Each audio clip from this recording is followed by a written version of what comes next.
داسې مه کوئ چې لاسونه مو زموږ په وطن کې یو مولوي صاحب مولوي تیمورشاه صاحب نومېدی الله دې رحم پر وکړي هغه به د عامیانو خلکو ته ویل ول په جیبو کې مو لړمان د لاس نسي ورچولی که مو راچوي بیا م لړم خوري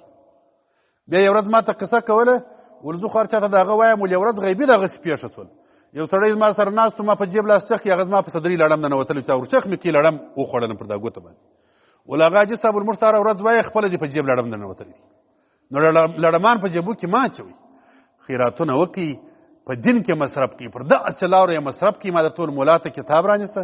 مسجد ته قرآن پاک رانیسه مدرسه جوړه کړه یو وجره جوړه کړه یو برق دلته ولګوه په دا مسجد کې یو خرڅ وکړه یو مصرف د ضرورت شی چې ولګوه دغه اسپیکران په جوړ کړه یو اسپتال کې مصرف کړه په یو یتیمخانه کې مصرف کړه یو برمه و باوړي په وکاږه د خلکو د اوبو لپاره داسې د خیر کارونه وکړي چې عام مسلمانانو ته یې نه په روانوي ته به نه یې ستا و قبر ته به د دې ثوابونه در روان وي دا به دې وي هلته به در روان وي تا ته بیا الله تعالی اجر درکړي امام ابن ابي دنیا یو عالم تېر سوی دی آخري واقعه درته نقل کوم هغه یو حکایت د یو صحابي نقل کړی دی قریب د دې عالم 1200 کاله شاوخوا کېږي مخکې تېر سوی دی یو غټ کتاب یې لیکل دی ابن ابي دنیا زما سره پروت دی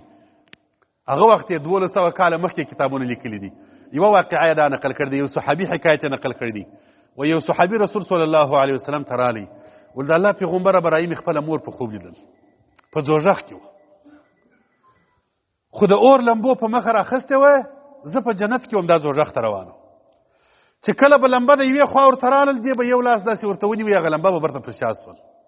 بیا چې به د بل طرفه لمبه رالل دا بل لاس به ورته ونیوي نبي علیه صلات وسلام مبارک په لاس کې څه شوه ول په یوه لاس کې ټوکر و په یوه لاس کې یو سپینه غوښه وه په عمر کې دغه دوه شان خیرات کړي وه چې د هرې خوا به اور رالی دغه شی به ورته ونیوي هغه به اور ځینې لرې سو ول ما ته یې رانارې کړلې ول زویه اوبه خو راکه تږی یم ما چې اوبه راواخیستلې یو چا پر دا لاس ووهللم ول د جنت رزق دوژخیانو ته نسته مور کوه سهار چې راکښېنستې دغه لاس یې وچ ول اوس مې لاس کار نه کوي رسول الله صلی الله علیه وسلم لاس پر راتیر کړي ول که به تا په خوب کې رښتیا ویلي الله تعالی دې لاس در ښه کړه چې لاس یې پر راتیر کړي ځای پر ځای برته لاس جوړ سو دغه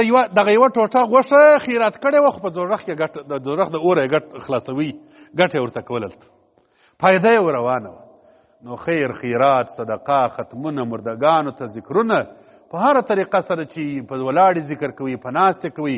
اجتماعي خیراتونه کوي په خاص ورځو یې کوي په 40مه یې کوي په 3مه یې کوي په 9مه یې کوي په کال یې کوه په میاشت یې کوه په هره ورځ چې وکړې ثواب ورسېږي دا نسته چې په دا ورځ یې ثواب نه ورسېږي په هغه ورځ ورسېږي هره ورځ یې ثواب ورسېږي ها موږ کتابونه وایي په اوله ورځو کې د دې حساب و کتاب د دې مرده شروع یو څه ډېر خیرات کوه ذکر و نفلونه څه ډېر وبخښه چې هلته الله تعالی په حساب و کتاب کې وسایي باندې راولي وروسته چې در هغه تېر سولې بیا چې د هر ورځ خیرات کوې کوه یې فرق نور کړي